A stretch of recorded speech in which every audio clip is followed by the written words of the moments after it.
রাজধানীর পেট্রোল পাম্পগুলোতে দেখা দিয়েছে তেলের তীব্র সংকট। কোথাও সীমিত সরবরাহ থাকলেও অধিকাংশ পাম্পে দীর্ঘ লাইনে দাঁড়িয়ে থেকেও প্রয়োজন মতো তেল পাচ্ছেন না গ্রাহকরা। এতে চরম ভোগান্তিতে পড়েছেন পরিবহন চালকরা। এদিকে বৃহস্পতিবার সচিবালয়ে জ্বালানি পরিস্থিতি নিয়ে সংবাদ সম্মেলনে জ্বালানি বিভাগের মুখপাত্র বলেন, দেশে জ্বালানির কোনো সংকট নেই। এপ্রিল মাস পুরোপুরি নিরাপদ। হাসান মাহমুদের রিপোর্ট। রাজধানী জুড়ে জ্বালানি তেলের তীব্র সংকট দেখা দিয়েছে। ফলে পাম্পগুলোতে দীর্ঘ লাইনে চালকদের ভোগান্তি পৌঁছেছে চরমে। অনেকেই ঘন্টার পর ঘন্টা অপেক্ষা করেও ফিরতে হচ্ছে তেল ছাড়া। পাম্প মালিকদের দাবি, তেলের সরবরাহ পর্যাপ্ত নেই। অতিরিক্ত চাহিদা ও প্রয়োজনের চেয়ে বেশি মজুদের কারণেই এই পরিস্থিতি তৈরি হয়েছে।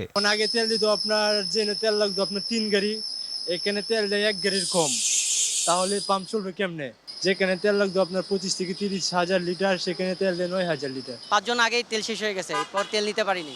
ফাইনালি আজকে আবার সকাল 8টা থেকে এখানে আসছি। সরকার তো বলছে যে তেলের কোনো সংকট নাই, কিন্তু এটা কেন বন্ধ রাখতেছে আর কেন দিচ্ছে না, এটা তো বুঝতেছে না কেউ। অন্যদিকে সচিবালয়ে জ্বালানি পরিস্থিতি নিয়ে সংবাদ সম্মেলনে জানানো হয়, কৃষকদের ডিজেল সরবরাহ নিশ্চিত করার নির্দেশ দিয়েছেন জ্বালানি মন্ত্রী। যে কৃষক ডিজেল চাইবে তাকে যাতে এটা প্রদান করা হয়, এটা এনশিওর করা হচ্ছে। বৈশ্বিক সংকট মোকাবেলা করতে গেলে সামগ্রিক দৃষ্টিভঙ্গিতে আসলে আমাদেরকে সিদ্ধান্ত নিতে হবে। জ্বালানিতে কোনো সংকট নেই। এখন পর্যন্ত সারা দেশে অবৈধভাবে মজুত রাখা 3,72,388 লিটার জ্বালানি তেল উদ্ধার করা হয়েছে। ডিজেল উদ্ধার হয়েছে 2,71,374 লিটার, অকটেন উদ্ধার হয়েছে 30,960 লিটার, আর পেট্রোল উদ্ধার হয়েছে 70,054 লিটার।